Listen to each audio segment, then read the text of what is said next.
الحمد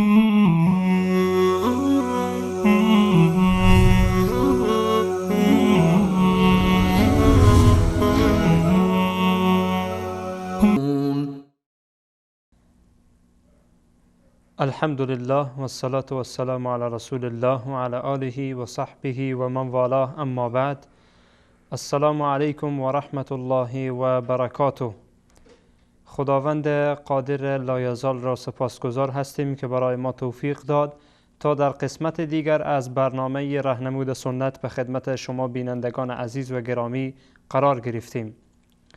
بینندگان عزیز و گرامی، بحث ما پیرامون تبرکات مشروع هست.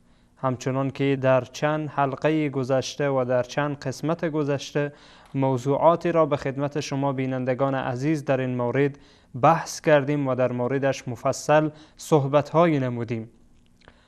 حالا هم می‌خواهیم به همین ترتیب ان شاء الله ادامه صحبت را به خدمت شما بینندگان عزیز و گرامی بیان بکنیم. بینندگان عزیز و گرامی، در برنامه گذشته در مورد مکانهای مبارک که خداوند جل جلاله برکت در آنها نهاده به خدمت شما عزیزان مطالبی بیان گردید که اولین جای مبارک که از مساجد هست که همانا مسجد الحرام بود.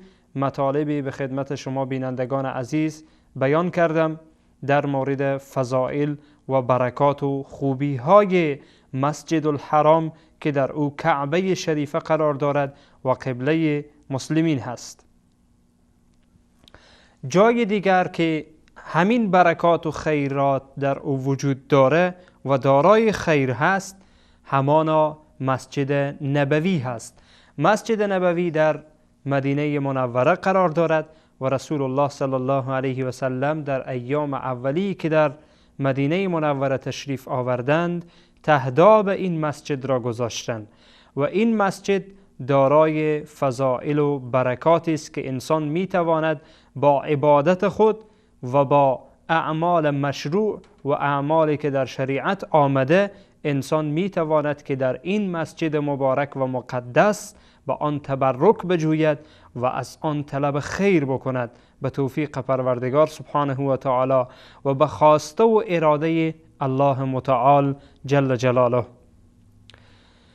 بله بینندگان عزیز، مسجد نبوی همان مسجدی است که رسول الله صلی الله علیه و سلم تهدابش را گذاشتند و به نام مسجد نبوی مسما هست در مدینه منوره. این مسجد دارای خیر و برکات فراوانی هست. در حدیثی رسول الله صلی الله علیه و سلم در مورد نماز خواندن در این مسجد مبارک پیامبر علیه السلام در مورد فضیلتش می‌فرمایند صلات فی مسجدی هذا خیر من الف صلات فیما سواه الا المسجد الحرام. این حدیث را امام بخاری در کتاب صحیح خود روایت کردند، حدیث شماره 1190.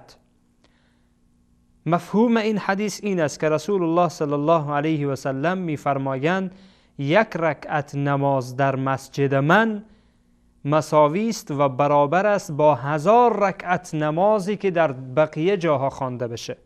سبحان الله، این مقام و مرتبه بسیار بلند و بالایی هست. بیننده گرامی، ما همه نیازمند به این هستیم که خداوند جل جلاله به ما لطف بکنه، به ما مرحمت بکنه، بر ما ثوابها و اجر و پاداش ما را زیاد بکنه. یک رکعت نماز در مسجد نبوی برابر است و معادل است با این که تو 1000 رکعت را در بقیه مساجد و در بقیه جاها آن را بخوانی. چقدر فضیلت والایی هست که الله تبارک و تعالی در این مسجد مبارک و مقدس گذاشته. و مسجد نبوی و جایی که این مسجد نبوی هست از جمله حرم هست. مسجد الحرام و پیرامونش، ما حولش، آن مقداری که در احادیث آمده، و مسجد نبوی و ما حولش، اینها حرم هستند و تنها اینها حرم هستند. جاهای دیگر که با آنها حرم میگویند اینها افواهیات هست، اینها اقوال مردم هست، گفته های مردم هست. آنچه که شریعت مقدس اسلام به آن حرم گفته، مسجد نبوی و ما حولش، آن مقداری که در احادیث آمده و در شریعت آن را تعیین کرده، حدود داره. و مسجد الحرام و حدودش، اینها حرم هستند، جای دیگر نمیتواند حرم باشد. این مسجد نبوی یکی از جمله حرم هاست. به همین واسطه به حرم مکه و حرم مدینه میگویند حرمین شریفین، چون اینها دو حرمی هستند که خدا و پیامبر اینها را حرم قرار داده اند.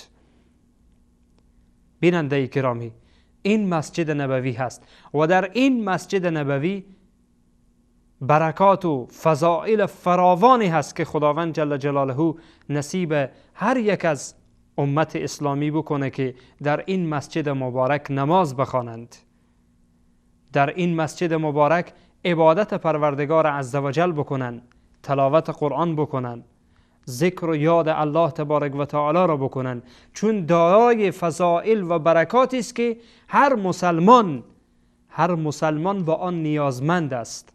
هر مسلمان باید به این برکات و با این خیرات آراسته باشد. هر مسلمان تلاش بر این بکند که این خیر و برکت را برای خودش جلب بکند. خداوند جل جلاله از فضل و بزرگواریش بعضی از اماکن را مثل مسجد الحرام و مسجد نبوی با برکت کرده و در واقع اینها هدیه ها و تحفه هایی است از جانب الله سبحانه و تعالی برای بندگانش، تا از این اماکن مبارک و مقدس که الله تبارک و تعالی اینها را مقدس کرده، الله به اینها برکت داده. این رقم نیه که مردم اینها را برکت داده باشند. خیلی از جاها هست مردم به اونها برکت میدهند، نه ای که مردم برکت بدهند، حالا به تعبیر مردم، به اصطلاح مردم، خودشان برکت دادن به این زیارتگاه، به این بقعه، به این جایی که خودشان مورد نظر آنهاست. فکر میکنن که از اینجا برکت به وجود میاد، در حالی که چنین نیست. اما مسجد نبوی جایی است که پیامبر صلی الله علیه و سلم در موردش چنین حرف خوبی زدن که رسول الله صلی الله علیه و سلم میفرمایند که شما یک رکعت نماز در مسجد نبوی بخوانید، مثل این است که 1000 رکعت در بقیه جاها خوانده باشید. یعنی فضائل 1000 برابر می کند، برکات 1000 برابر است نسبت به جاهای دیگر. اینها همه فرصتهای خوبی است که انسان از این فرصتها استفاده بکنه، انسان به این فرصتها تلاش بکنه تا برسه. و همچنین در این مسجد نبوی مکانی هست که به او روضه میگویند. این روضه یا باغ در حدیثی آمده که رسول الله صلی الله علیه و سلم میفرمایند ما بین بیتی و منبر روضة من ریاض الجنه. میفرمایند ما بین خانه من که همان حجره ام المؤمنین عایشه رضی الله عنها هست و ما بین منبرم، همین مکان را رسول الله صلی الله علیه و سلم میفرمایند روضة من ریاض الجنه. این مکان باغی از باغهای بهشت است، باغی از باغهای بهشت است. این باغ بهشت در کجا وجود دارد؟ در مسجد نبوی، در داخل مسجد نبوی این باغ جنت وجود دارد. علما میفرمایند این که رسول الله صلی الله علیه و سلم فرمودن روضة من ریاض الجنه، یا به این معناست که این مسجد، همین مکان ما بین خانه پیامبر علیه السلام و منبر پیامبر صلی الله علیه و سلم، کسانی که در مسجد نبوی مشرف شدند دیدند این مکان مقدس را، این مکان مبارک را، و فعلا با فرشه های سفید مزین است. یعنی آن قسمت جدا هست از از بقیه قسمت مسجد، فرش جدایی در آنجا هموار است، مشخص است.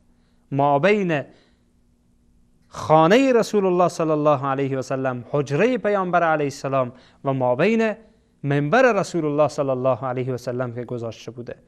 یا به این معناست که علما میفرمایند که در اینجا علم در میان مردم گفته میشه، ذکر خداوند جل جلاله بنااً باغی از باغهای بهشت است. هر مجلس علمی در واقع باغی از باغهای بهشت است. یا اینه که رسول الله صلی الله علیه و سلم واقعیت، یعنی منظورشان واقعیت بوده، واقعیت لفظ بوده. به همین جهت علما میفرمایند که یک تعبیری که بعضی از علما دارن که پاره از قسمت بهشت در آخرت همین قسمت می شود. همین قسمتی که رسول الله صلی الله علیه و سلم در موردش چنین فرموده اند، میفرمایند که در آخرت همین قسمت در واقع باغی از باغهای بهشت می شود، زمینی از زمین بهشت می شود. سبحان الله، چی مقام و جایگاهی خداوند جل جلاله به این مکان مبارک و مقدس داده است. حالا منظور چیست؟ منظور این است که رسول الله صلی الله علیه و سلم در موردش چنین فرموده اند. اما به همین جهت است که علما می‌فرمایند نماز خواندن، عبادت کردن در این مکان مستحب است، که انسان در این مکان نماز بخواند، عبادت بکند، تلاوت بکند، درود بفرستد به رسول الله صلی الله علیه و سلم. و به همین ترتیب اینها چیزهایی هست که مشروع هست. در مسجد نبوی نماز خواندن، در مسجد نبوی تلاوت قرآن عظیم و شان کردن، در مسجد نبوی ذکر و یاد خداوند جل جلاله را گفتن، اینها مشروع هست. در روضه مبارک، در همان جایی که رسول الله صلی الله علیه و سلم این سخن را فرموده اند که روضة من ریاض الجنه، نماز خواندن، تلاوت کردن، تسبیح گفتن، همه اینها خوب است، همه اینها خیر است، در همه اینها خوبی وجود دارد، در همه اینها برکت وجود دارد. انسان می تواند با عبادت کردن در این اماکن مقدس و در این اماکن مبارک برای خود خیر کسب بکند، برای خود نیکی کسب بکند، برای خود برکت کسب بکند. انسان از این فرصت ها و از این مکان ها انسان باید استفاده بکند، حد اعظم استفاده را انسان بکند. اما یک سری مطالبی هست که در مسجد الحرام، در مسجد نبوی متاسفانه عده مرتکب آن می شود که اینها بدعت هست و به قصد تبرک این کارها را انجام می دهند، در حالی که این تبرک غیر مشروع و ممنوع می باشد. مثلا عده‌ای از مردم وقتی که از باب السلام وارد میشن، دیوارها را دست کشیده، یعنی لمس میکنند، لمس کرده، و حتی بعضی ها بوس میکنند، دیوارها را بوس کشیده میآیند، لمس میکنند، بوس میکنند، و به همین ترتیب محرابی که هست محراب را بوس میکنند، دست میکشند، لمس میکنند، محراب، منبر، و حتی بعضن اگر نزدیک بشن به پنجره های مرقد رسول الله صلی الله علیه و سلم دست میکشند، میبوسند. اینها چیزهایی است که خلاف شرع هست. یا دروازه های مسجد نبوی را بوس میکنند، دروازه های مسجد نبوی را لمس میکنند، دست میکشند، که این هم کاری است خلاف شرع و کاری است بدعت. و یا عده متاسفانه کار دیگری انجام میدهند که در روضه، جایی که ما در موردش این فضیلت را گفته ایم، تلاش میکنن مسلمان ها را اذیت میکنن. ما گفتیم که این عمل، نماز خواندن در اونجا، تلاوت قرآن کردن، تسبیح گفتن، درود فرستادن در این مکان مستحب است. اما اگر کسی بیایه به خاطر یک مستحب واجبی را ترک کنه، بر هر مسلمان واجب لازمه که مسلمان را اذیت نکنه. انسان بیایه به خاطر مستحب ترک واجب بکنه، بدون شک گناهکار میشه، نه ای که ثواب کسب نمیکنه. پس این از جمله خطاها و بدعت‌هایی است، اینهایی که به خدمت بینندگان عزیز بیان گردید، اینها از جمله خطاها و از جمله بدعت هایی است که متاسفانه عده به نام تبرک انجام میدهند، ولی در واقع این تبرک غیر مشروع و تبرک است که بدعت می باشد و آنچه که در مسجد نبوی تبرک آن ثابت هست به خدمت بینندگان عزیز بیان گردید. حالا اجازه بدین که میان برنامه بگیریم و بعدا انشاءالله بعد از میان برنامه در ادامه برنامه در خدمت شما دوستان و گرامیان خواهم بود.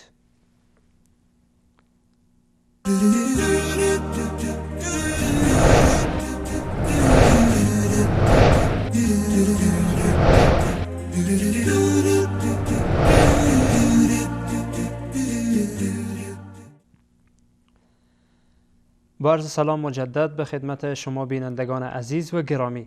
بله بینندگان عزیز، قبل از میان برنامه در مورد فضائل و برکات مسجد نبوی، البته نه کل بلکه به صورت بسیار مختصر و فشرده به خدمت شما بینندگان عزیز مطالبی را عرض کردم که می شود با آن تبرک جست. و همچنین یکی دیگه از مساجدی که از جمله مساجد ثلاثه هست که رسول الله صلی الله علیه و سلم در موردش فرمودند که لا تشد الرحال الا لثلاثه مساجد، یکی مسجد الاقصی هست. مسجد الاقصی در بیت المقدس یا بیت المقدس در آنجا هست و در آنجا قرار دارد، دارای مکانت و جایگاه خاصی است که الله سبحانه و تعالی هم در سوره مبارکه اسراء در موردش صحبت کرده. سبحان الذي اسرى بعبده ليلا من المسجد الحرام الى المسجد الاقصى الذي باركنا حوله.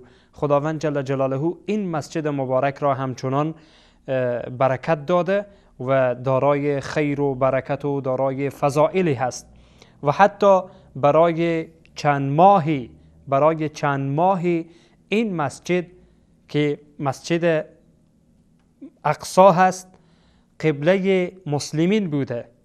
مسلمان ها رو به طرف آن می کردن و عبادت می کردن، نماز می خواندن، تا ای که باز حکم تغییر کرد و طرف کعبه دوباره مسلمان ها نماز خواندن و عبادت کردن.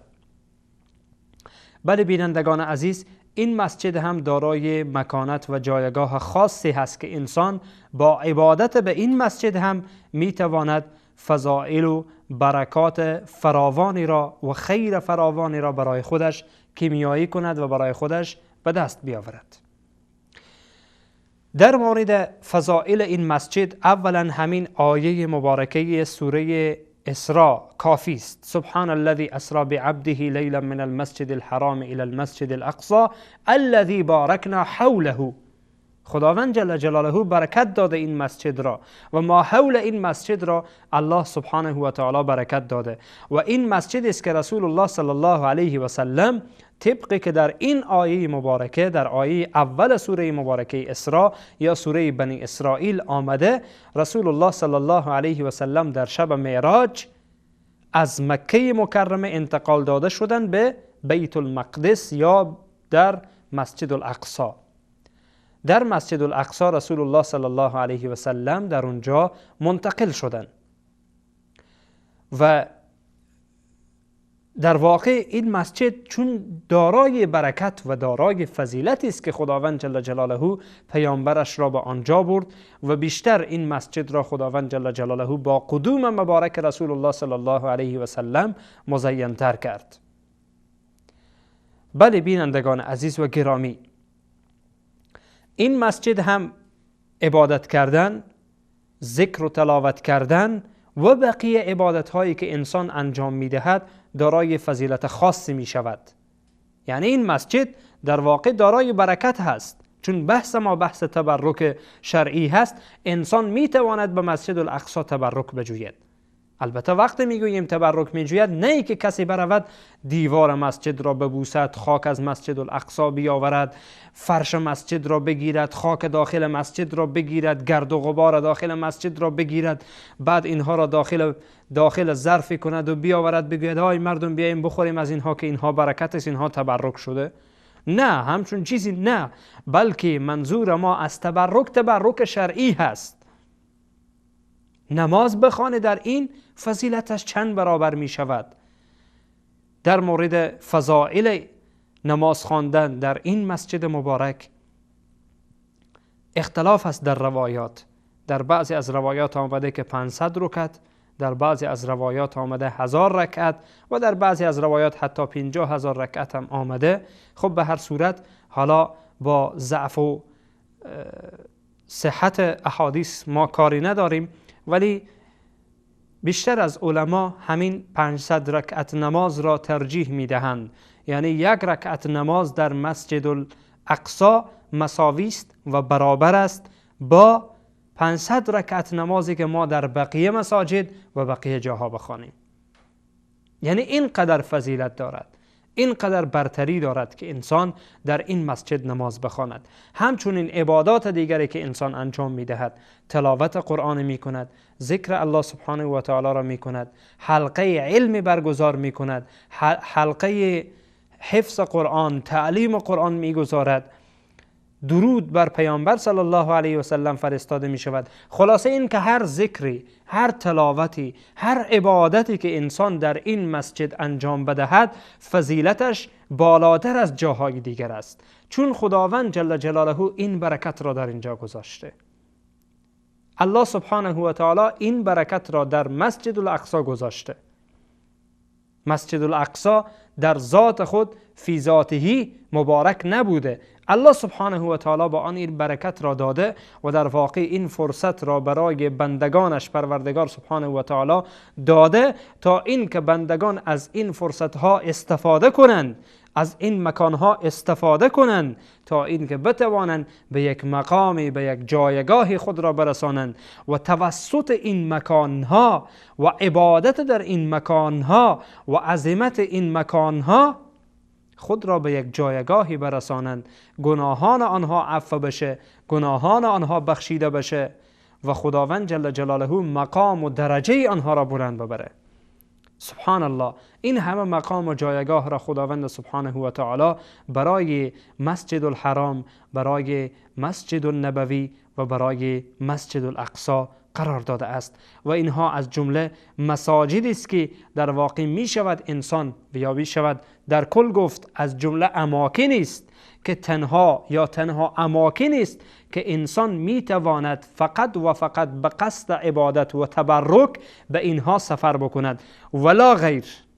هیچ مسجد دیگری، هیچ مکان دیگری، هیچ قبری، هیچ مکانی جایز نیست که انسان به قصد عبادت و به قصد تبرک سفر بکند مگر این سه مسجد، طبقی که رسول الله صلی الله علیه و سلم برای ما فرموده اند که در برنامه گذشته به این حدیث رسول الله صلی الله علیه و سلم بنده اشاره کردم. این بود فضائل از بعضی از اماکن، مسجد الحرام، مسجد نبوی و مسجد الاقصی که به خدمت بینندگان عزیز به صورت فشرده و مختصر بیان گردید. امید که خداوند سبحانه و تعالی بر ما توفیق بده که همچنان از این اماکن مقدس و مبارک استفاده بکنیم و ان شاء الله خداوند جل جلاله نصیب هر مسلمانی بکنه که از نزدیک این اماکن مقدس را ببینه و در اینها عبادت بکنه و به عبادت پروردگار و به ذکر و تلاوت و به درود به پیامبر صلی الله علیه و سلم بپردازه. تا برنامه دیگر همه شما را به الله پاک بی همتا میسپارم. الله سبحانه و تعالی یار و مددگار همه من و شما باشد و السلام علیکم و رحمت الله و برکاته.